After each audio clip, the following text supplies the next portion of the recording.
La sala de juntas olía levemente a papel viejo y cera, un espacio estéril donde las vidas se reducían a firmas y carpetas. Estaba sentada con las manos entrelazadas sobre mi regazo, los nudillos pálidos contra la falda oscura que elegí para la lectura del testamento de Esteban. La mesa de caoba se extendía entre mí y el resto de la familia de mi esposo, como un abismo que nadie quería cruzar. Clara Mendoza, la abogada de la herencia, ajustó sus lentes, su voz firme al comenzar. Según el testamento final de Esteban Ramírez Torres, los siguientes bienes se distribuirán como se indica. Su tono era preciso, cortante, sin rastro del calor con el que Esteban solía pronunciar mi nombre. A sus hermanos les dejó recuerdos y ahorros modestos. A una fundación local para artesanos, una donación de herramientas. Cada línea fue leída, aceptada, registrada. Y entonces, Clara hizo una pausa mirándome antes de aclararse la garganta. A su esposa, Amalia Ramírez Esteban, deja la propiedad ubicada en el Camino Viejo del Río, 1417, Valle de Bravo, México, y una suma en efectivo de 100 pesos. Las palabras golpearon como una bofetada aguda, asestas e inesperadas. Por un momento la sala quedó en silencio, como si nadie lo creyera del todo. Y entonces llegó la risa de mi hijo. Joaquín se recostó en su silla, los brazos cruzados, la corbata floja, como si fuera dueño del aire a su alrededor. Su risa fue fuerte, burlona, diseñada para resonar. ¡Qué adecuado, mamá! Basura para basura. Una choza abandonada y 100 pesos, justo lo que vales. Una oleada de sonrisas cómplices pasó entre los demás y sentí el calor subir a mis mejillas. Apreté la tela de mi falda forzándome a no reaccionar. La muerte de mi esposo ya me había vaciado. Ahora mi hijo decidía cavar más hondo. Clara deslizó un pequeño sobre hacia mí por la mesa.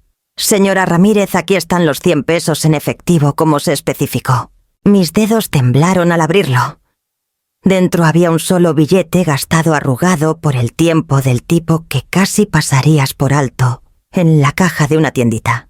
Pero al desdoblarlo algo captó mi atención: tinta en el borde, no impresa, sino escrita. Con pluma azul inconfundible estaba la firma de Esteban en su trazo ondulante.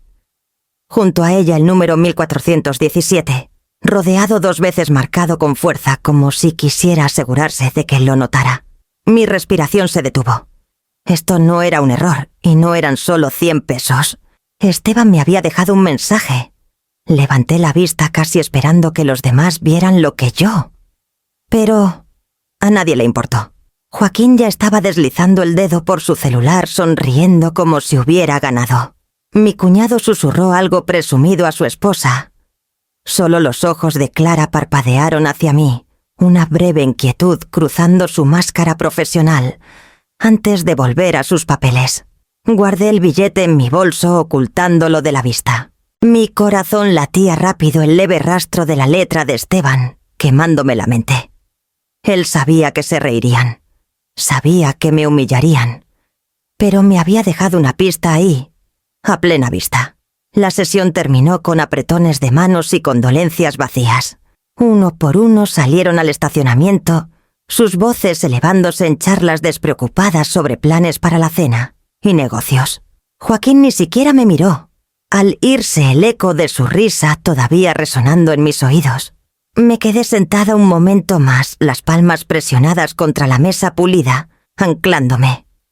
La casa abandonada y los 100 pesos pensaban que era una broma cruel, un desprecio a todo lo que soy. Pero Esteban había rodeado esos números por una razón. Me levanté, colgué el bolso al hombro y salí a la tarde gris. El billete pesaba en mi bolso mucho más de lo que valía, y mientras ajustaba mi chamarra contra el frío, supe que tendría que descubrir qué quería Esteban que encontrara. Y con cada paso hacia mi coche, la pregunta se hacía más fuerte. ¿Por qué me confió esto solo a mí? La casa se sentía más vacía que nunca cuando regresé esa tarde. El aire aún llevaba rastros del aroma de la loción de Esteban, esa que se quedaba en la tela de sus chamarras, ahora colgadas intactas en el closet. Cerré la puerta tras de mí y me apoyé en ella bloqueando el cielo gris y el sonido del tráfico. Mi bolso se deslizó de mi hombro, el sobre con el billete cayendo suavemente al suelo de madera. Me hundí en la silla de la mesa de la cocina, la misma mesa donde Esteban y yo pagábamos recibos y hacíamos listas del súper, donde él dibujaba diagramas en servilletas para explicarme cosas que pensaba que debía saber. El papel nos mantiene honestos aunque la gente no lo haga, decía su pluma moviéndose firme, como si la verdad pudiera dibujarse en líneas. Saqué el billete otra vez alisando sus dobleces contra la madera. La letra de mi esposo me miraba su nombre curvándose con la misma certeza que había visto en notas de amor de hace décadas. Todos pensaban que era inútil mi hijo, la familia, tal vez incluso Clara. Pero Esteban nunca gastaba tinta en vano. Quería que viera más allá. El recibo del teléfono estaba sin abrir en la encimera. Detrás la pila de sobres había crecido, luz, agua, la funeraria, la lápida. Los ordené con manos que se sentían más cansadas de lo que deberían cada cifra. Un recordatorio de que la ausencia de mi esposo dejaba más que silencio. Números garabateados en rojo exigían respuestas, fechas límite rodeadas. El pequeño seguro de vida ya se había esfumado. Y ahora, con solo una casa abandonada y un billete de 100 pesos, se suponía que debía seguir de pie. Dejé la pila descansar bajo mis palmas. Hubiera sido más fácil llorar, pero las lágrimas se habían secado en la lectura del testamento. La risa de Joaquín se llevó lo que quedaba y lo endureció. Me miró no como madre ni siquiera como molestia, sino como algo inferior. Ese desprecio cortó más hondo que las palabras. Abrí el cajón junto a la mesa, el que Esteban siempre usaba para cachivaches. Los bolígrafos tintinearon, los clips se esparcieron, y bajo el desorden encontré una carpeta de mapas antiguos del municipio. Los bordes estaban amarillentos, la tinta desvaída en algunos puntos. Los extendí apartando el polvo, y ahí estaba un círculo grueso, trazado con la mano firme de Esteban, alrededor de un número de lote Camino Viejo del río 1417. El círculo era oscuro, presionado con tanta fuerza que casi rasgó el papel. Mi respiración se detuvo. No era al azar. Lo había marcado a propósito, como cuando rodeaba fechas de reparaciones en los márgenes de nuestros calendarios, como subrayaba pasajes en libros que quería que recordara. Mientras trazaba la tinta con el dedo, la memoria me llevó a su voz. Una noche de invierno. El fuego estaba bajo, y yo me había quejado de lo poco que parecíamos tener comparado con otros. Él tomó mi mano, se acercó y susurró: «No dejes que te cieguen, ni con dinero ni con ruido. Mira lo que está escrito. Ahí está la verdad». La verdad me miraba ahora rodeada en tinta negra sobre papel frágil. Los mismos números que se burlaron de mí en la oficina de la abogada habían estado esperando en este cajón, escondidos hasta hoy. Apilé los mapas con cuidado, deslizándolos en mi bolso junto al billete marcado. El peso era extraño, a la vez más ligero y más pesado que antes. Enderecé la pila de recibos atrasados aplastándolos, pero por primera vez en semanas no se sentían como los únicos papeles que me definían. Me levanté de la mesa poniéndome la chamarra, mientras el crepúsculo se asentaba fuera de las ventanas. Lo que Esteban quería que viera estaba esperando en el 1417, y ya no lo ignoraría más. Con la casa silenciosa detrás de mí, salí a la noche el billete y el mapa cerca de mi corazón, llevándome hacia la propiedad que todos pensaban que no valía nada. El trayecto al Camino Viejo del río fue corto, pero se sintió más largo de lo que debería, como si cada curva estirara la distancia entre la vida que conocía y la que estaba a punto de enfrentar. El río brillaba opaco y gris a mi lado, sus orillas llenas de árboles desnudos que se inclinaban hacia el agua. Cuando finalmente llegué al 1417, la casa estaba como un esqueleto de madera y abandono su estructura hundida, la pintura despegándose en tiras que aleteaban con el viento. Bajé del coche, el frío mordiéndome a través de la chamarra. El aire olía levemente a moho y tierra húmeda, el tipo de podredumbre que se filtra en la madera hasta volverse parte de ella. Mis zapatos crujieron sobre la grava, las malas hierbas brotando por las grietas del camino. Por un momento me quedé quieta, intentando imaginar a Esteban aquí. ¿Por qué me señalaría este lugar? ¿Por qué importaba lo suficiente para dejarlo en un testamento? El porche gruñó cuando puse el pie en el primer escalón. Las tablas se flexionaron levantando nubes de polvo. La puerta principal estaba cerrada con llave, pero las ventanas estaban tan opacas por la mugre que apenas podía ver dentro. Mientras rodeaba la casa, una voz llamó desde el otro lado del patio. «No me digas que compraste ese desastre». Me giré y vi a una mujer parada junto a una cerca baja de malla, un chal de lana envolviéndole los hombros. Tenía ese tipo de rostro que cargaba suavidad y acero a partes iguales, con líneas marcadas por años de fruncir el ceño y reír por igual. «No lo compré», dije. «Me lo dejaron». Sus cejas se alzaron. «Entonces tú eres Amalia, la esposa de Esteban». Se acercó más apoyándose en la cerca como si siempre hubiera sido su puesto. «Soy Rosa Méndez, maestra jubilada, si eso aún significa algo. He vivido junto a este lugar 30 años». Me presenté con voz baja, y Rosa me estudió con una franqueza que se sentía incómoda, pero extrañamente reconfortante. «Tu esposo», dijo tras una pausa, «venía aquí a veces de noche». Pensaba que no lo notaba, pero sí. Un escalofrío me recorrió. «¿Aquí? ¿A esta casa?». Asintió. «A altas horas. Veía los faros de camionetas retrocediendo en el camino sin placas, sin luces, salvo cuando era necesario. Los hombres cargaban cosas, las sacaban. Nunca vi qué. Nunca pregunté. Hay cosas que una está mejor sin saber». Ajustó su chal más fuerte. «Ese lugar tragó secretos mucho antes que tú, Amalia. No esperes que los suelte fácil». Sus palabras pesaron como una advertencia, pero también avivaron mi resolución. Volví al porche y probé la puerta de nuevo, mi mano temblando en la perilla. No cedió. Desistí y di la vuelta hacia el lado. Una persiana rota golpeaba ligeramente contra la pared con el viento. Cuando llegué a los escalones traseros, noté algo extraño. Los peldaños eran desiguales. Uno estaba más hundido, con los bordes ligeramente levantados como si lo hubieran forzado antes. Me agaché presionando contra él. La madera se movió bajo mi mano y con esfuerzo la levanté. Debajo había una trampilla bordeada de metal con un pequeño orificio para una llave. Me acerqué más. El olor a moho era más fuerte aquí, mezclado con algo metálico como óxido. La trampilla no cedió cuando tiré. Estaba bien cerrada. Aún así, verla aceleró mi pulso.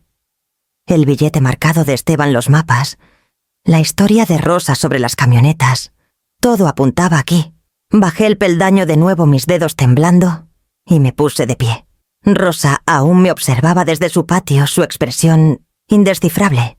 «Encontrarás problemas ahí dentro», dijo suavemente. «Esa casa no suelta sus fantasmas». Asentí con esfuerzo, ocultando cómo mi corazón latía con fuerza.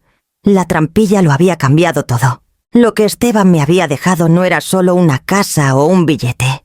Estaba escondido en los huesos de este lugar, esperando a ser desbloqueado. Regresé a mi coche aferrando mi bolso, sabiendo que tendría que volver, con más que valentía, si quería abrir lo que Esteban había sellado.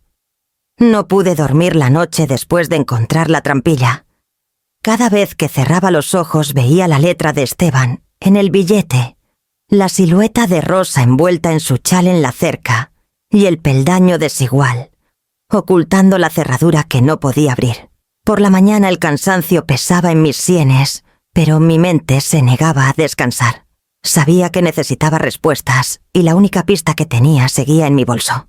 En el banco, las puertas de vidrio reflejaban mi rostro pálido al entrar. La cooperativa de Valle de Bravo estaba silenciosa a esa hora, con el leve clic de los teclados y el roce de papeles rompiendo la calma. Me acerqué al mostrador y pedí hablar con alguien de servicios de activos. Fue cuando conocí a Sofía Vargas, una mujer de unos 30 años con ojos agudos y una presencia tranquila, el tipo de persona que parecía notar detalles que otros pasaban por alto. Le entregué el billete a través del vidrio. «Esto me lo dejaron», dije, mi voz más firme de lo que sentía. «Hay algo extraño escrito en él. Me preguntaba si... ¿Podrían decirme si significa algo?» Sofía lo tomó con delicadeza girándolo bajo la luz.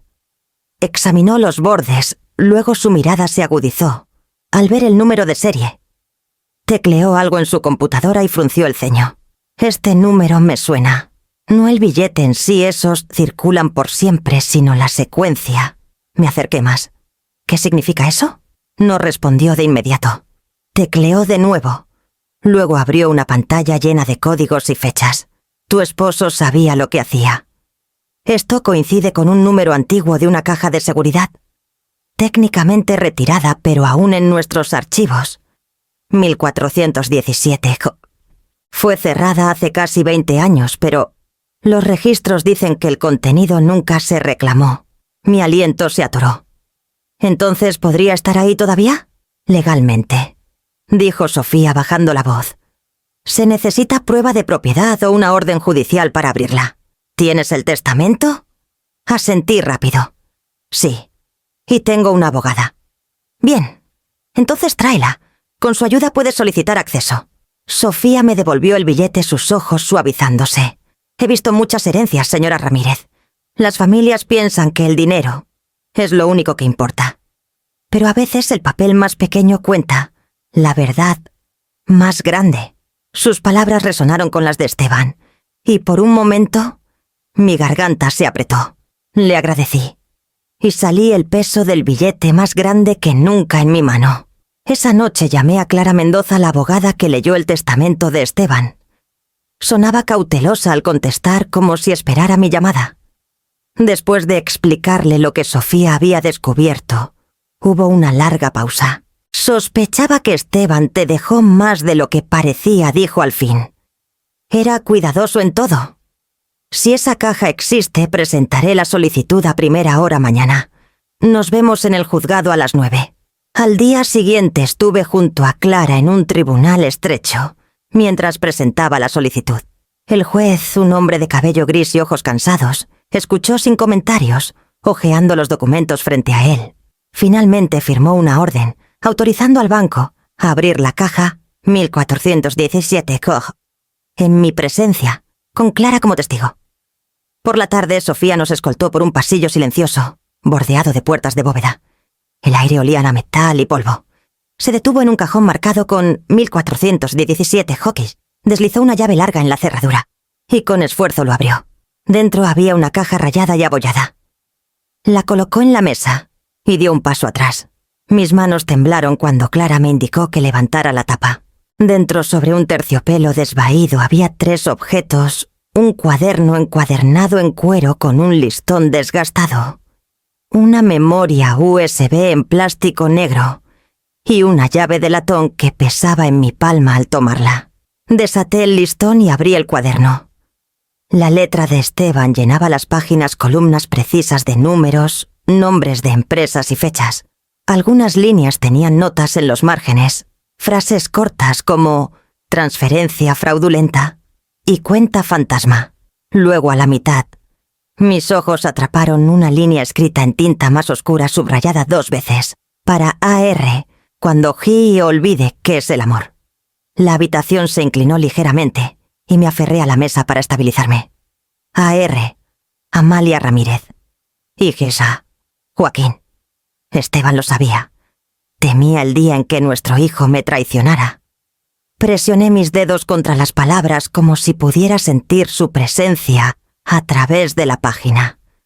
Clara miró por encima de mi hombro, su expresión endureciéndose. Sofía permaneció en silencio, como si entendiera que habíamos entrado en algo más grande de lo que podíamos nombrar.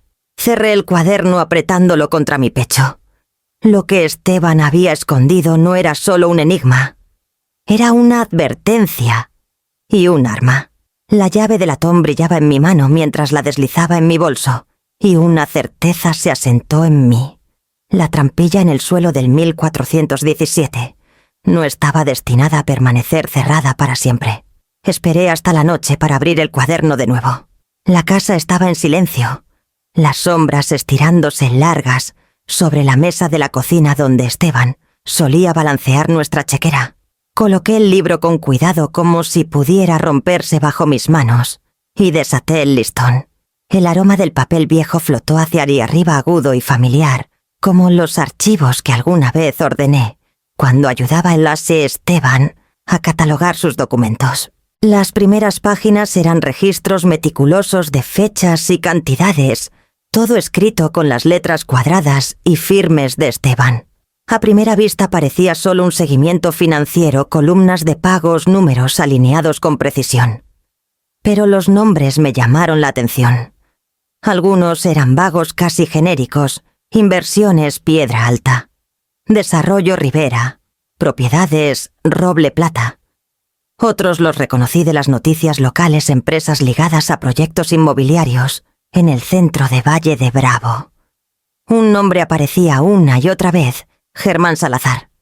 Recordaba haberlo oído mencionado en reuniones del ayuntamiento, en las noticias, un desarrollador con fama de tomar atajos y untar manos. Esteban había rodeado su nombre varias veces, subrayando transacciones que parecían inocentes, hasta que notabas los patrones. El dinero pasaba de las empresas de Salazar a cuentas fantasmas, luego se filtraba a entidades más pequeñas con nombres insípidos. Y ahí en los márgenes el Esteban había escrito canalización. Pasé la página.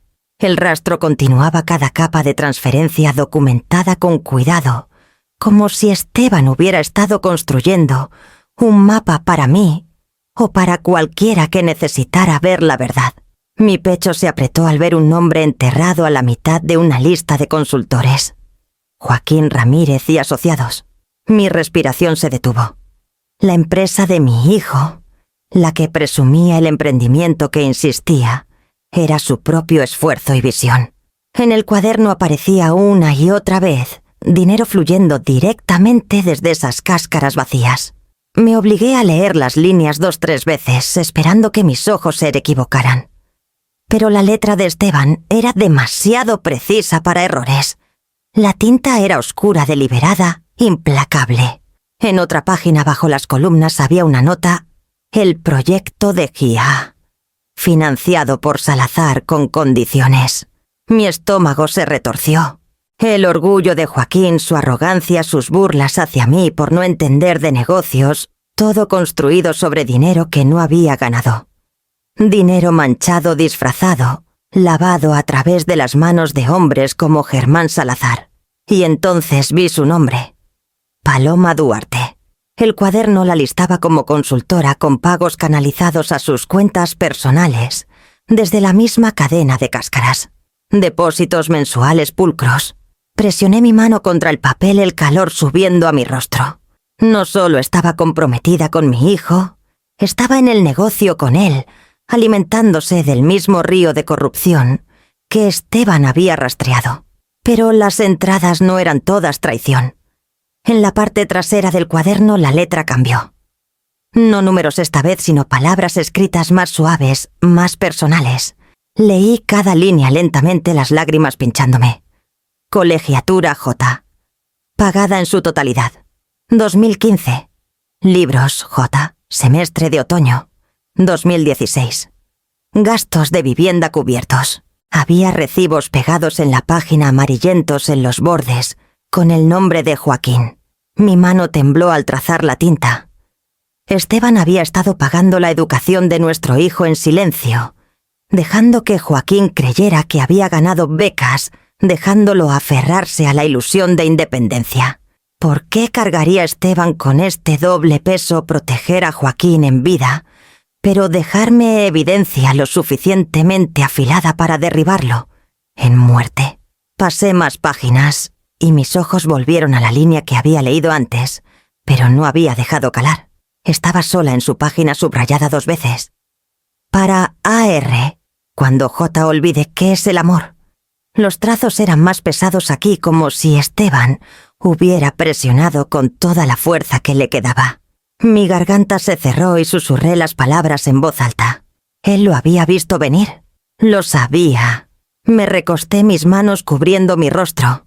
Los recuerdos inundaron Joaquín de niño su cabeza, en el hombro de Esteban, en un partido de béisbol. Su voz, llena de emoción, al hablar de futuros que quería. Mi hijo había sido amado con fiereza, apoyado de maneras que nunca supo. Y aún así, el hombre en que se convirtió se burló de mí en la lectura del testamento y tomó dinero de los mismos hombres que Esteban luchó por exponer. Cerré el cuaderno, las palmas húmedas, el corazón, golpeándome las costillas. La llave de latón en mi bolso se sentía más pesada ahora, tirándome hacia la trampilla, bajo el peldaño podrido. Lo que esperaba ahí no era solo una caja de papeles viejos, era el resto de la verdad de Esteban, guardada hasta que estuviera lista para enfrentarla. Y esa noche supe que tenía que estarlo. La llave de latón estaba tibia en mi palma para cuando volví a los escalones traseros del 1417. El aire era pesado húmedo por el río, y el silencio presionaba lo suficiente para hacerme dudar. Pensé en el cuaderno en el cajón de mi cocina, en los nombres escritos con la mano pulcra de Esteban Germán Salazar, Paloma Duarte, Joaquín Ramírez. Pensé en la línea escrita solo para mí cuando J. olvide qué es el amor. Me agaché frente al peldaño desigual presionando mi mano contra la madera áspera.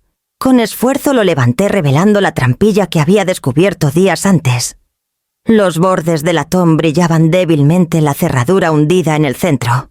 Mi respiración era irregular, pero mi mano estaba firme al deslizar la llave dentro. Giró con un clic tan silencioso que casi no lo escuché. La trampilla cedió gruñendo al abrirla. Una ráfaga de aire frío y rancio escapó trayendo olor a óxido y tierra. Debajo una escalera angosta descendía a la oscuridad. Encendí la linterna de mi celular y bajé con cuidado al primer escalón. La madera crujió pero resistió. Paso tras paso me llevó hasta que mis pies tocaron concreto. La habitación era pequeña, apenas más grande que una despensa, pero las paredes estaban llenas de estantes que se hundían bajo el peso de cajas y mapas enrollados. Una mesa de metal estaba en el centro, el polvo grueso, cubriendo su superficie. Saqué un mapa y lo desenrollé sobre la mesa. Mi luz pasó sobre un levantamiento del corredor del río Lerma, líneas marcadas con medidas y notas codificadas. A primera vista parecía un documento de ingeniería común del tipo que verías en una oficina municipal. Luego vi la letra de Esteban en el margen.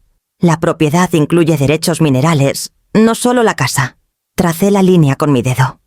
Era un recordatorio o tal vez una advertencia. Esta propiedad no era solo una choza podrida. Estaba ligada a ella algo más profundo, algo bajo la tierra y el río. Desenrollé otro mapa y sentí mi pecho apretarse.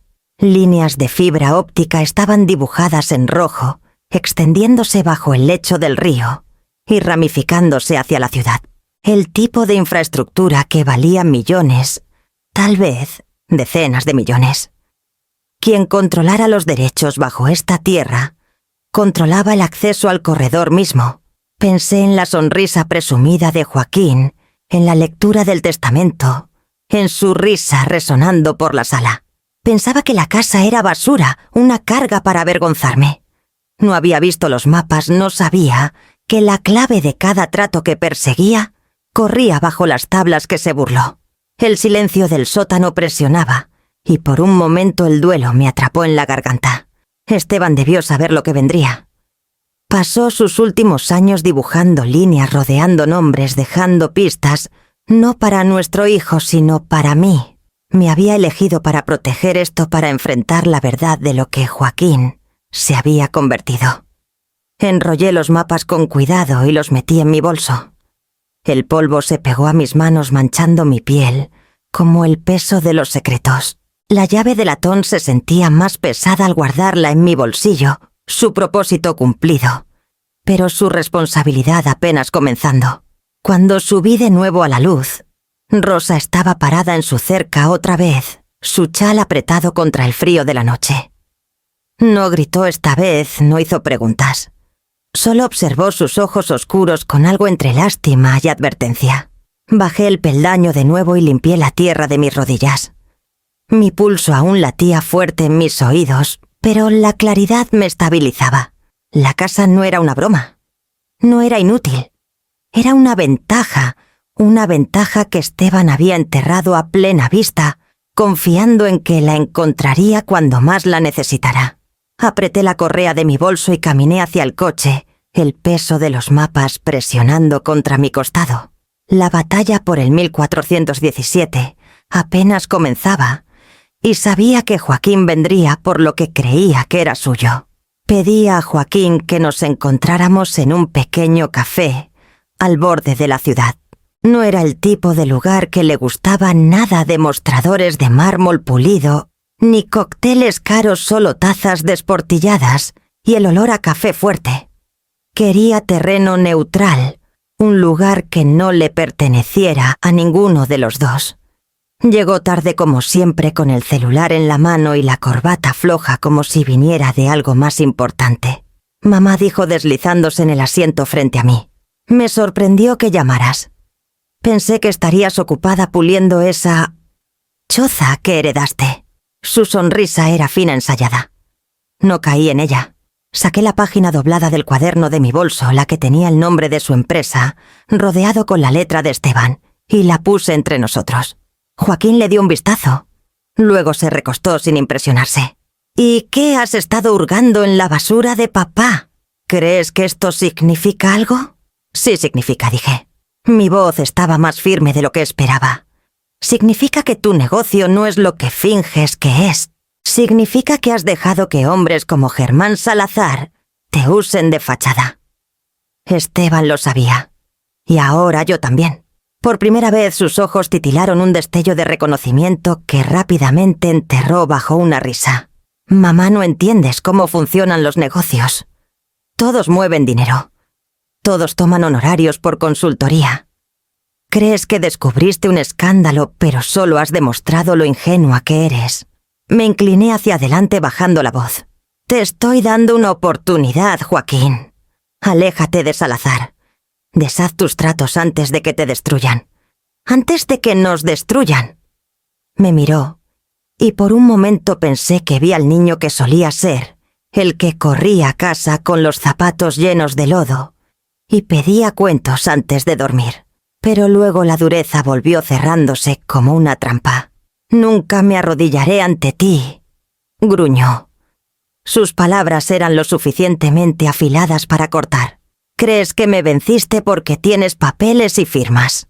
Pero ya verás, mamá, te arrepentirás de haberme empujado tan lejos. Sus pasos resonaron al alejarse, el sonido amplificado en el garaje cavernoso. La lluvia afuera rugía más fuerte, como si quisiera tragárselo entero. Vi su figura desvanecerse en las sombras, mi corazón rompiéndose de maneras que ni la muerte de Esteban había logrado. Me apoyé contra el pilar frío, las lágrimas mezclándose con el aire húmedo en mis mejillas. Le había ofrecido el último puente, la última oportunidad de regresar, y él lo había quemado con su propio orgullo. Cuando finalmente me enderecé y regresé a mi coche, mis manos estaban firmes en el volante. El amor había encontrado su rechazo, y ahora solo quedaba la lucha. La reunión en el café con Joaquín me dejó vacía, pero también aclaró algo: no podía enfrentar esto sola. Esteban había confiado en mí para llevar su verdad, pero incluso él debió saber que necesitaría a otros para sostenerme cuando el suelo temblara. Así que comencé a buscarlos. Clara fue la primera. La invité a mi casa y extendí el cuaderno sobre la mesa, las páginas marcadas con las notas de Esteban. Se inclinó sobre ellas con los ojos agudos de alguien acostumbrado a diseccionar contratos. Su pluma golpeaba los márgenes mientras murmuraba: Germán Salazar. Esto no es solo descuido contable, es fraude. Estas transferencias imitan movimientos legítimos, pero las cantidades no coinciden con las escrituras registradas. Pasó a otra página y trazó una línea entre entidades. ¿Ves esto? Una empresa fantasma canalizó dinero a través de una cuenta de depósito Luego lo reclamó como pago por mejoras en terrenos que nunca existieron. Si podemos conectar esto con Salazar, resistirá en la corte. Tu esposo debió reunir esto durante años esperando las manos correctas para verlo. El peso de su certeza me estabilizó. Esteban no había estado persiguiendo sombras. Había estado construyendo un caso. Luego vino Sofía. En el banco me recibió después de horas su suéter ajustado, la voz baja en la tenue luz de su oficina. Extendió un montón de registros que había sacado discretamente de los archivos. No debería estar mostrándote esto, pero... necesitas saberlo. Señaló entradas resaltadas, gravámenes en propiedades de la red de Salazar. Hipotecaron parcelas con valores inflados, luego las pagaron con transferencias fantasma. Parece limpio en la superficie, pero cuando sigues el origen, es circular. Lavado de dinero. Le pregunté qué tan segura estaba. Los ojos de Sofía se suavizaron. Lo suficiente como para que si los reguladores vieran esto, la mitad de los permisos en el centro se congelarían. Esteban debió sospecharlo, o no habría dejado migajas en esa caja. Sus palabras encendieron un fuego en mí. Cada nuevo hecho era como una piedra construyendo el muro que necesitaba para enfrentarme a mi hijo y a quienes lo rodeaban. Rosa, mi vecina, ofreció otro tipo de verdad. Me detuvo una tarde mientras descargaba las compras del súper su chal, apretado contra el aire otoñal. Amalia, después le he estado pensando. Tal vez debería contarte lo que callé todos estos años. Se apoyó en la cerca y bajó la voz.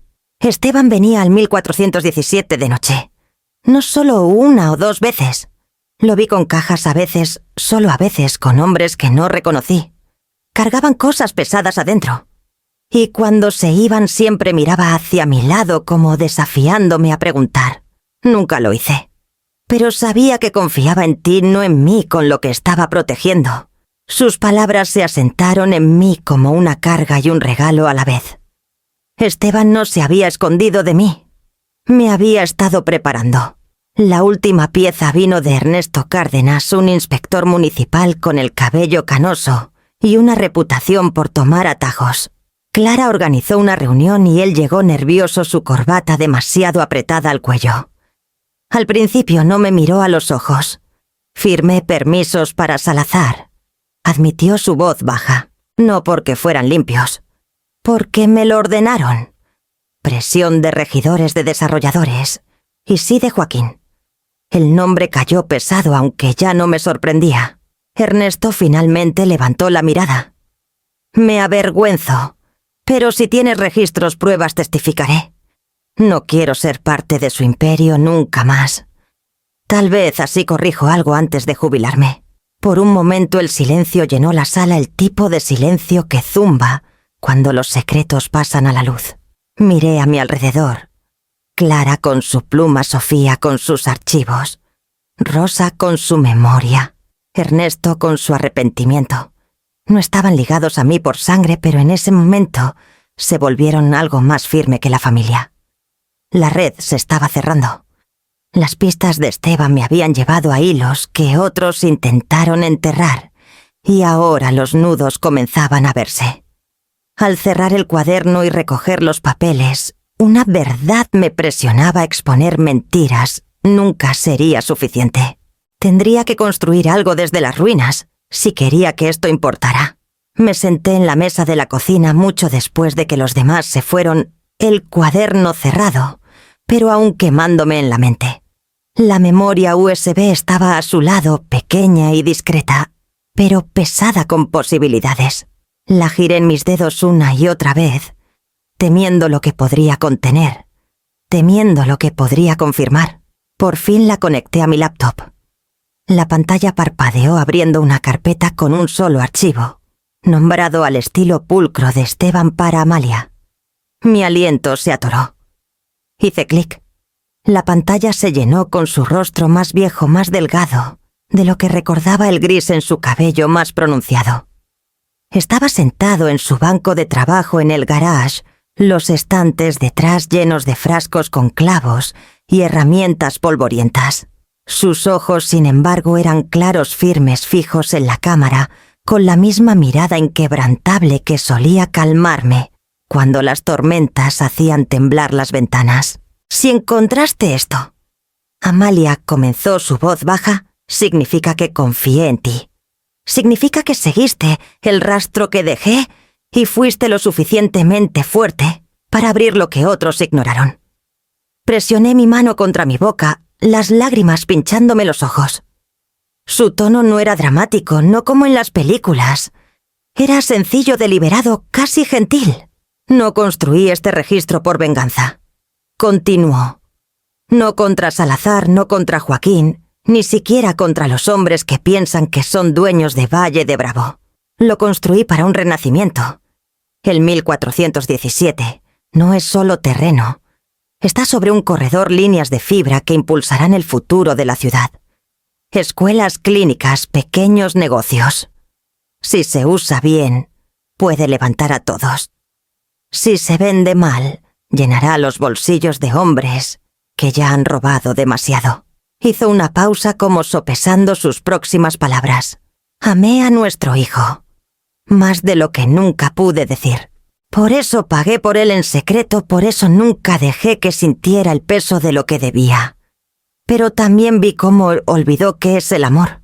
Olvidó que la familia es más que una palanca, que el legado es más que riqueza. Si regresas y recuerda, dale la oportunidad que yo no pude. Pero si no, su voz se quebró ligeramente. Entonces debes hacerlo tú. Debes ser quien proteja lo que importa. La cámara tembló ligeramente mientras se inclinaba hacia adelante. No les tengas miedo, Amalia. El papel no miente. Pueden gritar, amenazar, burlarse, pero el registro permanece. Y tú eres más fuerte de lo que piensas. El video terminó ahí, la pantalla oscureciéndose.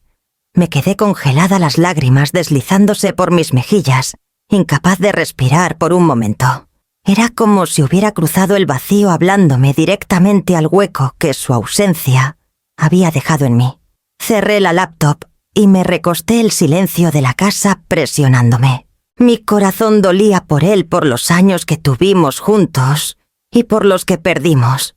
Pero bajo el dolor había algo más firme, una resolución que no había sentido antes. Esteban no quería venganza. Quería que construyera. Que convirtiera el papel en poder, las mentiras en luz. Me había elegido no porque fuera implacable, sino porque aún podía creer en algo más. Me sequé las mejillas y doblé la USB dentro del cuaderno, guardándolos ambos en el cajón. Mi reflejo en la ventana oscura mostraba allí una mujer con ojos enrojecidos y mandíbula temblorosa, pero también a una que había recibido una misión. Cuando me levanté de la mesa, la llave de latón tintineó en mi bolso, los mapas aún esperando. El camino por delante estaba cargado de conflicto, pero ahora sabía lo que Esteban me había pedido. Protegería el 1417, no como arma, no como premio, sino como una promesa. Y cuando enfrentara a Joaquín de nuevo, llevaría esa promesa como un escudo. La voz de Esteban en el video aún resonaba en mi pecho cuando comenzaron los primeros rumores. Al principio fue solo una vecina, doña Esperanza, de la calle, deteniéndome camino al buzón. Amalia dijo, su sonrisa demasiado amplia, demasiado forzada. Vi algo en el periódico esta mañana. Sobre ti. No dejes que te afecte, querida. Mi estómago se apretó. Compré un ejemplar esa tarde y me senté en la mesa de la cocina mirando el titular. Viuda se aferra a terreno inútil. Afirma legado secreto. El artículo destilaba sarcasmo, pintándome como una mujer delirante tejiendo fantasías por el duelo. Citaba fuentes anónimas que sugerían que estaba inestable, obsesionada con demostrar mi valía tras ser dejada con nada de valor. Para la noche la historia ya estaba en 2 tabloides más. En línea se propagó como incendio. Hashtags con mi nombre aparecieron en redes sociales, hilos burlándose de la viuda loca con su choza embrujada. Extraños que nunca me habían visto publicaban comentarios sobre lo patético que era pelear por tablas mohosas y una casa sin valor. No necesitaba preguntar quién lo había iniciado. Joaquín y Paloma habían golpeado primero. A la mañana siguiente, Clara llamó. Han presentado una moción municipal, dijo su voz cortante por el enojo. Salazar y sus aliados están presionando para declarar el 1417 como terreno en desuso para un proyecto de malecón. En papel parece una mejora cívica. En realidad es un robo de terreno. Me senté con fuerza, el teléfono apretado contra mi oído. Pueden hacer eso. Lo intentarán. Pasará si nadie se opone. Argumentarán que el terreno está abandonado, no apto para vivienda. Los periódicos ya están preparando el terreno, pintándote como inestable, para que el ayuntamiento no tome en serio tus objeciones. Por un momento el duelo y la rabia se enredaron tan fuerte en mí que no pude hablar. La risa de Joaquín en la lectura del testamento resonaba en mi cabeza. Basura para basura. Ahora intentaba enterrarme con la misma propiedad que su padre me confió proteger. Abrí mi laptop preparándome. Las redes sociales eran peores que los periódicos. Fotos borrosas de mí saliendo del juzgado se habían esparcido por las plataformas con subtítulos sobre comportamiento paranoico. Un clip de años atrás, yo tropezando ligeramente al salir de una misa tras el primer infarto de Esteban, se compartía con afirmaciones de que estaba borracha. Miles de comentarios se acumulaban desconocidos, diseccionando mi vida con cruel diversión. Cerré la pantalla, la bilis subiendo hacia mi garganta. Esa noche Rosa tocó a mi puerta trayendo un molde de tamales como si estuviéramos en tiempos más simples. Lo puso en la encimera y me miró a los ojos. Quieren que te tambalees. No les des el gusto. Tienes más verdad en ese cuaderno que ellos en todos sus titulares. Sus palabras me estabilizaron, pero solo por un momento, porque la verdad era que la percepción importaba.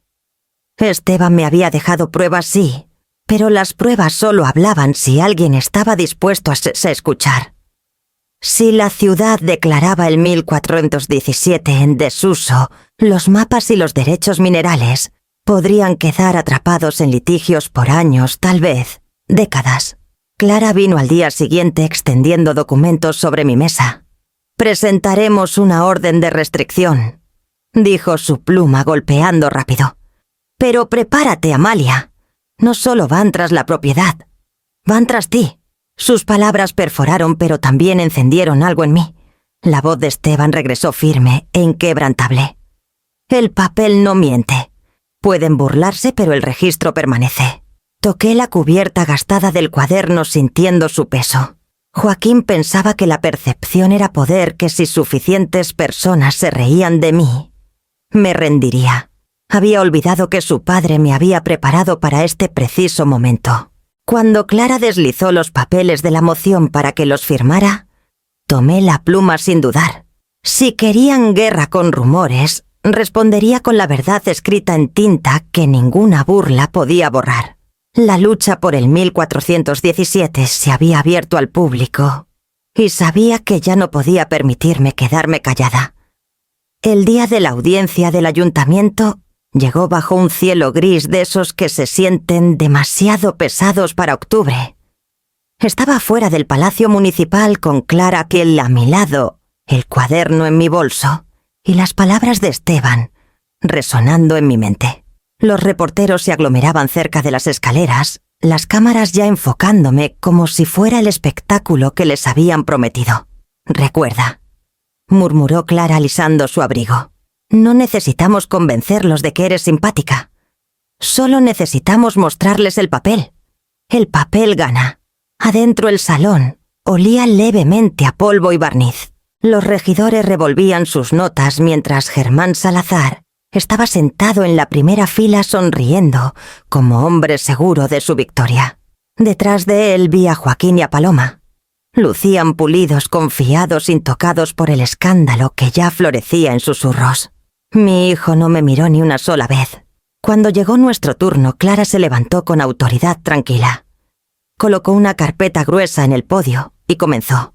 «La moción ante ustedes busca declarar la propiedad del Camino Viejo del Río 1417 como terreno en desuso bajo dominio eminente, citando mejoras públicas». Sin embargo, hizo una pausa, levantando un documento para que la sala lo viera. Los registros de propiedad muestran que los derechos minerales de ese terreno nunca fueron separados de la escritura. Mi cliente los posee. La declaración para un proyecto de superficie no extingue la propiedad subsuperficial. Cualquier intento de incautar o transferir acceso violaría la ley estatal. Su voz era firme, su lógica precisa. Los papeles se movían en el estrado mientras los regidores se inclinaban. La sonrisa de Salazar vaciló. Entonces Ernesto Cárdenas, el inspector, dio un paso adelante. Lucía más viejo que la última vez que lo vi, su traje arrugado, sus manos temblando ligeramente al ajustar sus lentes. Cuando habló, su voz cargaba un peso que silenció incluso a los reporteros. Mi nombre es Ernesto Cárdenas. Durante años firmé permisos bajo presión de desarrolladores, incluido el señor Salazar. Confieso que acepté sobornos, dinero, favores, viajes para aprobar proyectos que debieron detenerse. Lo hice porque me dijeron que era la única manera de mantener mi trabajo. Pero ya no puedo quedarme callado. Si declaran el 1417 en desuso, lo harán bajo fundamentos fraudulentos. He presentado una declaración jurada ante el secretario del juzgado, detallando estas transacciones. Este es mi testimonio. Jadeos recorrieron la sala. Las plumas de los reporteros rasguñaban furiosamente las cámaras, destellaban como relámpagos. Salazar se movió incómodo, su mandíbula tensa, mientras Joaquín finalmente se giró hacia mí. Su expresión no era vergüenza, era furia, un hijo viendo el control escurrirse de sus manos. El presidente del consejo carraspeó su rostro pálido. Dadas estas declaraciones, esta moción no puede proceder sin una investigación adicional. La audiencia se pospone indefinidamente. Clara recogió sus papeles con calma como si no esperara menos. Dientes de papel susurró, mientras caminábamos de vuelta por el pasillo. Muerde más profundo que el ruido. Afuera los reporteros nos rodearon. Los micrófonos se acercaban, las preguntas volaban. Señora Ramírez, ¿está diciendo que su esposo dejó pruebas? ¿Cree que su hijo está implicado? ¿Qué hará si los desarrolladores van tras usted personalmente? Protegí mi rostro con la mano y seguí avanzando. Clara guiándome entre la multitud. Mi pulso acelerado, pero bajo el ruido sentía una extraña firmeza. Podían torcer mi imagen, llamarme inestable, pero el consejo había visto el papel. El registro había hablado. Esa noche de vuelta en casa puse las escrituras de los derechos minerales en la mesa, junto al cuaderno, y la USB. La letra de Esteban me miraba desde los márgenes, firme y segura. Él sabía que el papel sobreviviría al chisme. Me había armado no con armas, sino con la verdad escrita en tinta. Aún así, la inquietud me roía. Salazar tenía dinero, influencia y rabia. Joaquín tenía un orgullo que ardía más que la razón. Si no podían tomar el terreno por la ley, lo intentarían por presión, desgastándome pedazo a pedazo. Cerré el cuaderno, lo guardé en el cajón y apagué la luz. La casa se asentó en el silencio a mi alrededor, pero no podía sacudirme la sensación de que esto era solo una pausa antes del próximo golpe. Y sabía en lo más profundo de mis huesos que no se detendrían con maniobras legales. Vendrían por mi espíritu después. La invitación llegó a través de mi cuñada. Un intento, dijo, de limpiar el aire. Una cena en el departamento de Joaquín con Paloma presidiendo la mesa como anfitriona en busca de alta sociedad. No quería ir, pero Clara apretó mi mano y me dijo que a veces el campo de batalla no era un juzgado, sino un comedor. El departamento brillaba con vidrio y cromo, todo superficies pulidas y flores de utilería. Me senté al final de la mesa, el lugar donde siempre parecían ponerme, mientras Paloma servía vino en copas de cristal. Joaquín era puro encanto con los demás, sus primos, algunos socios de negocios, hasta que sus ojos se cruzaban conmigo. Entonces, su sonrisa se afilaba. «Brindemos», dijo levantando su copa, «por construir, por crear algo de la nada. No todos pueden decir que han creado un legado». Las palabras pesaban punzantes, goteando desprecio. Bajó su copa y agregó: a diferencia de algunos parásitos que nunca han construido nada, solo se han alimentado de otros hasta que no quedó nada. Risas titilaron desde algunos asientos, Paloma entre ellos su sonrisa rápida y cruel. Mi pecho se apretó, pero no retrocedí. Metí la mano en mi bolso y saqué una sola hoja de papel, la copia que Clara había hecho del cuaderno de Esteban. La deslicé por la madera pulida hasta que quedó frente a mi hijo. ¿Quieres hablar de parásitos, Joaquín? Mira tus propios balances. La sala cambió. Los tenedores se detuvieron. La conversación murió. Joaquín miró hacia abajo, su sonrisa vacilando al ver el nombre de su empresa rodeado por la mano de Esteban. Revisó las líneas pagos de las cáscaras de Salazar, transferencias a las cuentas de Paloma. Su rostro enrojeció, sus nudillos blanqueándose al borde de la página. ¿De dónde sacaste esto? Siseó. De tu padre, dije con calma. Guardaba registros. Sabía de dónde venía el dinero y a dónde iba. Cada peso que presumías haber ganado, cada trato que decías, era tuyo manchado, antes de que tocara tu cuenta. Paloma se inclinó para leer su sonrisa, endureciéndose en algo más rígido. Me miró luego a Joaquín, su mano deslizándose de su brazo. ¿Es real esto?, preguntó en voz baja. Joaquín golpeó el puño en la mesa haciendo temblar las copas. Es mentira, paranoia de viejo. Garabateaba en cuadernos por años persiguiendo fantasmas. ¿Y ahora lo usas para difamarme? Mantuve mi voz tranquila, aunque mi corazón latía fuerte. No es mentira. Está documentado. Y ahora el ayuntamiento, el banco y los tribunales están viendo lo mismo. Te burlaste de mí por heredar basura, Joaquín. Pero la verdad es que tu imperio es la basura, construido sobre sombras y dinero robado. El silencio que siguió cortó más hondo que su risa jamás lo hizo. Sus primos miraron a otro lado incómodos. Incluso los socios se movieron en sus sillas, los susurros comenzando entre ellos. Paloma empujó su silla abruptamente.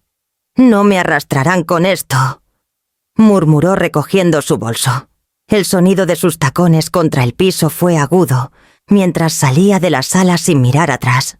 El pecho de Joaquín subía y bajaba como hombre acorralado. Arrugó la página en su puño, su rostro torcido por la rabia. «¿Te arrepentirás de esto, mamá?», escupió. «¿Crees que un pedazo de papel te hace más fuerte que yo? No sabes con quién te estás enfrentando». Lo miré a los ojos firmes sin retroceder. Sé exactamente con quién me enfrento. Mi propio hijo. Las palabras sabían a ceniza, pero eran ciertas. Me levanté dejando mi plato intacto y salí a la noche. Detrás de mí, la familia que alguna vez conocí estaba en un silencio frágil, sus risas apagadas, el aire denso con el peso de lo que ya no se podía negar. Y cuando la puerta se cerró, supe que la batalla se había cruzado una línea que nunca podría deshacerse. La noche después de la cena me senté en la mesa de la cocina mirando la página doblada del cuaderno. La casa estaba en silencio, pero mi mente no descansaba. Esteban me había rogado que no usara la verdad como venganza, sino como renacimiento. Sus palabras en ese video, el 1417, puede impulsar escuelas y clínicas, resonaban hasta llenar el silencio. Fue cuando la idea comenzó a tomar forma. Si el corredor bajo el 1417 podía llevar fibra a través del río, no era solo una palanca, era una oportunidad. No para desarrolladores como Salazar, no para el imperio hueco de Joaquín, sino para la gente que más lo necesitaba. Llamé a Clara primero. ¿Y si le ofreciéramos a la ciudad una cooperativa acceso barato, a cambio de anular los contratos de Salazar? No dudó. Si puede reunir apoyo público, no tendrán opción. Los contratos pueden impugnarse si se demuestra que van contra el interés público. Y tendrías a la comunidad de tu lado. Así que llamé a Rosa. Llamé a Sofía.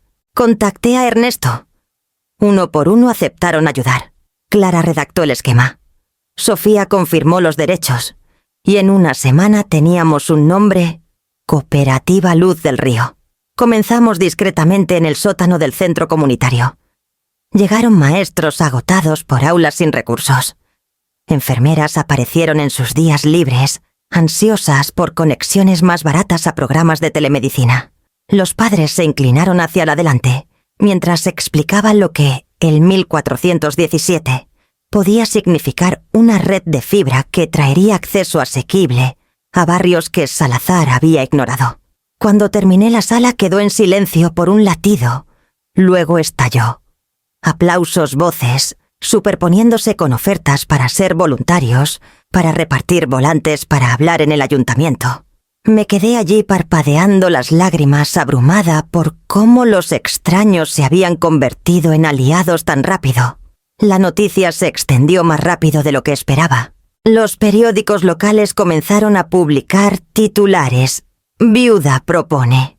Proyecto comunitario de fibra. Cooperativa Luz del Río. Gana apoyo de escuelas y clínicas. Por primera vez, mi nombre no estaba ligado a la burla, sino a la esperanza. La gente comenzó a detenerme en la calle para agradecerme. La furia de Salazar llegó igual de rápido. Irrumpió en la siguiente sesión del ayuntamiento con abogados a su lado, declarando que Luz del Río era una farsa, un truco emocional. Pero las gradas estaban llenas de enfermeras en uniformes, padres con niños en las caderas, maestros con carteles pintados a mano. Su presencia convertía cada palabra que decía en humo. Y luego estaba Joaquín. Apareció en mi casa una noche sin avisar, su saco colgado al hombro, sus ojos oscuros. «Me estás arruinando», dijo antes de que pudiera y hablar. Su voz temblaba de rabia. «Por extraños, por nadie. Has destruido todo lo que construí». Sostuve su mirada, mis manos firmes, aunque mi corazón se retorcía. «No construiste nada, Joaquín. Te apuntalaste con dinero que nunca fue tuyo. Tu padre quería que esta tierra levantara a otros, no que llenara tus bolsillos». Su boca se curvó en una sonrisa amarga. «¿Crees que unos maestros y padres te protegerán? ¿Crees que su lealtad significa algo cuando el dinero se acabe? Se volverán contra ti, mamá. Y cuando lo hagan verás cuán equivocada estabas al elegirlo sobre mí.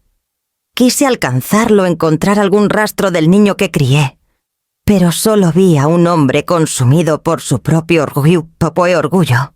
Se fue sin decir más la puerta, azotándose lo suficientemente fuerte como para hacer temblar los marcos en la pared. Me quedé en el silencio, las palabras de Esteban, firmes en mi memoria. No por venganza, sino por renacimiento. La ciudad comenzaba a creer en Luz del Río, pero los ojos de Joaquín esa noche me decían que no soltaría sin contraatacar. La primera citación cayó en el escritorio de Clara como una piedra en el agua. Me llamó a su oficina, su voz tensa por la urgencia. «Todo está aquí, Amalia. Pagos a Paloma Duarte, disfrazados como honorarios de consultoría. Cada peso pasó por las cáscaras de Salazar antes de llegar a su cuenta». Deslizó los documentos por el escritorio. Mis ojos escanearon las columnas de transacciones, las fechas pulcras, las facturas falsificadas. Cada línea era una cuchilla. El mundo se había burlado de mí por perseguir fantasmas, pero aquí estaba la prueba en blanco y negro. Paloma se había alimentado del mismo río envenenado que Joaquín, y el rastro de papel era imposible de negar. Cuando la noticia estalló, se propagó más rápido que cualquier mentira que intentaron tejer sobre mí. Los canales locales publicaron titulares: «Paloma Duarte, implicada en investigación por lavado de dinero». Los tabloides que antes se burlaban de mí, ahora imprimían fotos de ella saliendo de la oficina de Salazar, con lentes oscuros negándose a responder preguntas. Los comentaristas especulaban sobre acuerdos de inmunidad-cooperación. Y luego vino el golpe final. Paloma lo abandonó. Lo supe por Rosa primero, quien me atrapó en el pasillo del súper, su mano en mi carrito. Lo dijeron en la radio. Lo dejó Amalia. Empacó sus cosas, se mudó con su hermana. Dijo que no caería con él. Quise sentirme reivindicada, pero en cambio, mi pecho dolía. La traición se multiplica, no solo golpea a los culpables, lo consume todo a su alrededor. Para Joaquín, perder a Paloma Significaba perder a la compañera que creía estaba a su lado, la mujer que pensó validaba su ascenso. Esa noche mi celular vibró con una llamada de Clara. «Secuese se está desmoronando», dijo. «Salazar no lo toca ahora, Paloma está testificando y la prensa lo rodea como buitres. Pero Amalia, ten cuidado. Los hombres desesperados toman decisiones imprudentes». Pensé en la advertencia de Esteban en el video. «Si no regresa, tú debes». Quería creer que mi hijo aún tenía un camino que podía alejarse del veneno de Salazar. Pero el mensaje que iluminó mi celular esa noche robó esa esperanza. Un texto de Joaquín. Solo 3 palabras. «Te arrepentirás». Miré la pantalla brillante hasta que las letras se desdibujaron. Me había amenazado antes en el calor de la discusión, pero esto era diferente. Corto. Final. Una promesa de guerra, no de reconciliación. Dejé el celular, mis manos temblando. La casa estaba en silencio, pero el silencio ya no se sentía seguro. Se sentía como espera. Caminé a la cocina sacando el cuaderno de su cajón y colocándolo en la mesa. La letra de Esteban me estabilizaba la tinta inquebrantable, incluso cuando mi resolución flaqueaba. Cada página era un recordatorio de que la verdad podía superar la furia.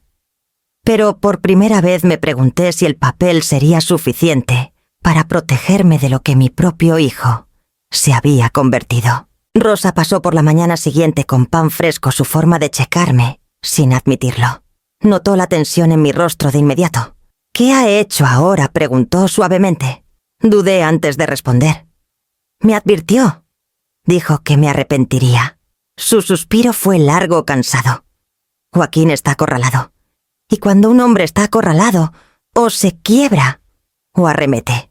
Asentí apretando el pan tibio contra mi pecho como si pudiera llenar el hueco dentro de mí. El orgullo de mi hijo siempre había sido su armadura. Ahora despojado de sus aliados y sus ilusiones, esa armadura se había convertido en un arma apuntada hacia mí. Esa noche puse la llave de latón y la USB junto a mi cama, reacia a dejarlas fuera de alcance. Los mapas del sótano estaban enrollados en mi bolso, listos para moverse si tenía que hacerlo. El sueño llegó a pedazos fracturado por el peso del texto brillando en mi mente. Joaquín había perdido a su pareja, su escudo, su fachada. Todo lo que quedaba era su rabia, y sabía que el siguiente paso decidiría si buscaba negociar o destruir. La lluvia era constante esa noche, convirtiendo las calles en ríos de luz y sombra. Clara me había advertido que no lo encontrara sola, pero algo en mí sabía que esto tenía que pasar, sin abogados, sin testigos. Solo una madre y su hijo. El estacionamiento estaba casi vacío, el agua goteando en ritmos desde el techo de concreto. Mis zapatos resonaban al cruzar el piso resbaloso, mi aliento empañándose en el frío húmedo. Joaquín ya estaba ahí, apoyado contra un pilar, el cabello pegado a la frente. Su corbata floja, su saco arrugado. Parecía menos el hombre pulido que intentaba ser, y más un niño atrapado en una tormenta. «Querías verme», dijo su voz afilada por la impaciencia. Tomé un respiro lento. «Sí. Porque esto tiene que parar, Joaquín. Salazar está acabado. Paloma se fue. El ayuntamiento está investigando. Todavía tienes una oportunidad de alejarte. Confesar, reparar, reconstruir. No tiene que terminar contigo destruido». Su mandíbula se tensó. «Entonces esto es. La lección. Tú ganas, yo pierdo. Eso es lo que quieres». No, dije suavemente. «Lo que quiero es recuperar a mi hijo. Al hombre que tu padre creía que podía ser. Al hombre por el que pagó tu escuela sin que lo supieras. Te dio todas las oportunidades, y yo te estoy dando una más. Tómala, Joaquín. Por favor». Por un instante brevísimo vi su rostro vacilar. Sus ojos bajaron, su boca abriéndose como si realmente lo considerara. Pero luego la dureza regresó cerrándose como una trampa. «Nunca me arrodillaré ante ti», gruñó. Sus palabras eran lo suficientemente afiladas para cortar. «Crees que me venciste porque tienes papeles y firmas. Pero ya verás, mamá, te arrepentirás de haberme empujado tan lejos». Sus pasos resonaron al alejarse el sonido amplificado en el garaje cavernoso. La lluvia afuera rugía más fuerte como si quisiera tragárselo entero. Vi su figura desvanecerse en las sombras, mi corazón rompiéndose de maneras que ni la muerte de Esteban había logrado. Me apoyé contra el pilar frío, las lágrimas mezclándose con el aire húmedo en mis mejillas. Le había ofrecido el último puente, la última oportunidad de regresar, y él lo había quemado con su propio orgullo. Cuando finalmente me enderecé y regresé a mi coche, mis manos estaban firmes en el volante. El amor había encontrado su rechazo, y ahora solo quedaba la lucha. El fallo llegó en una mañana fresca de esas, donde el aire trae tanto frío como claridad. Estaba sentada junto a Clara en la sala del tribunal, mientras el juez leía su decisión, su voz uniforme pero final. La moción para declarar la propiedad del Camino Viejo del Río, 1417, en desuso, queda anulada. Los derechos minerales permanecen intactos bajo la señora Ramírez. Las pruebas presentadas sobre registros fraudulentos se remiten al fiscal para investigación. Las palabras me bañaron como una marea. Durante semanas el cuaderno, los mapas, las noches sin dormir habían pesado como piedras. Ahora, por primera vez, el peso cambió, no desaparecido, pero aligerado lo suficiente para respirar. Los reporteros nos rodearon al salir del juzgado. Los flashes me cegaban, las preguntas se amontonaban. Señora Ramírez, ¿cómo se siente vencer a su propio hijo? ¿Qué sigue para la cooperativa Luz del Río? Dije poco, solo que la verdad siempre encontraba la luz, y que esta victoria pertenecía a la comunidad, no solo a mí. Los titulares esa noche fueron brutales en su simplicidad. Viuda supera a desarrollador y a su hijo. Clara lo llamó reivindicación. Para mí se sentía como una herida cosida, pero aún sensible debajo. La noticia se extendió rápido. Germán Salazar enfrentaba cargos, la declaración jurada y los registros financieros, demasiado condenatorios para ignorarlos. Su imperio se derrumbó en días, contratos congelados, propiedades incautadas. El hombre que alguna vez sonrió presumido en las sesiones del ayuntamiento, ahora enfrentaba cámaras esposado. Pero Joaquín, mi hijo, se había ido. Los vecinos susurraban que había huido de la ciudad, que vació sus cuentas y desapareció antes de que los investigadores tocaran su puerta. Nadie lo había visto desde aquella noche en el estacionamiento. Me dije que debía sentir alivio, que la distancia podría enfriar su furia, pero todo lo que sentía era vacío, como si el veredicto me hubiera costado tanto como salvado. Esa noche me senté en la mesa de la cocina, el cuaderno abierto, las escrituras de los derechos minerales apiladas cuidadosamente a su lado. La silla frente a mí permanecía vacía, la que Esteban solía llenar con su presencia firme, la que Joaquín alguna vez llenó con risas, antes de que la ambición endureciera su voz. La victoria era mía, sí, pero el espacio hueco en mi mesa me recordaba que había venido con un precio que nunca podría pagar. Y mientras el silencio se asentaba a mi alrededor, supe que la lucha no era solo por el terreno o la ley. Era por aprender a vivir con una silla vacía que tal vez nunca se llenaría de nuevo. Pasaron los meses y con ellos el lento tejido de algo nuevo. La cooperativa Luz del Río creció de un boceto en la libreta de Clara a un proyecto vivo. La ciudad, hambrienta de algo que no fuera otro monumento de desarrolladores, lo abrazó. Se tendieron líneas, se firmaron contratos, y por primera vez los maestros me contaron que sus aulas tenían internet estable para los estudiantes. Las enfermeras decían que sus clínicas podían conectarse con especialistas en hospitales más grandes, sin mendigar fondos. Los padres me agradecían por facturas que no desangraban sus quincenas, y el Camino Viejo del Río 1417, una vez burlado como basura para basura, respiró de nuevo. Los voluntarios llegaron con brochas, martillos y risas que llenaban las paredes hundidas. Restauramos las habitaciones no como hogar, sino como un centro. Donde antes se aferraba el moho, ahora había pizarrones y laptops. Los niños se sentaban con las piernas cruzadas en alfombras nuevas, aprendiendo sus primeras líneas de código. Los adolescentes trazaban redes en pizarras, sus futuros ya no atados a la escasez. La casa que alguna vez tragó secretos ahora latía con posibilidad. Aún así, cada noche al recorrer sus pasillos pensaba en Esteban. Pensaba en su mano firme guiándome en la llave de latón, en el cuaderno entintado con advertencias. Y pensaba en el hombre que criamos, el niño que se convirtió en mi adversario más feroz. Una noche con las ventanas abiertas a la brisa del río, me senté en mi escritorio y escribí una carta. Las palabras venían lentas, cada trazo cargado de dolor. Joaquín, no sé dónde estás. No sé si leerás esto.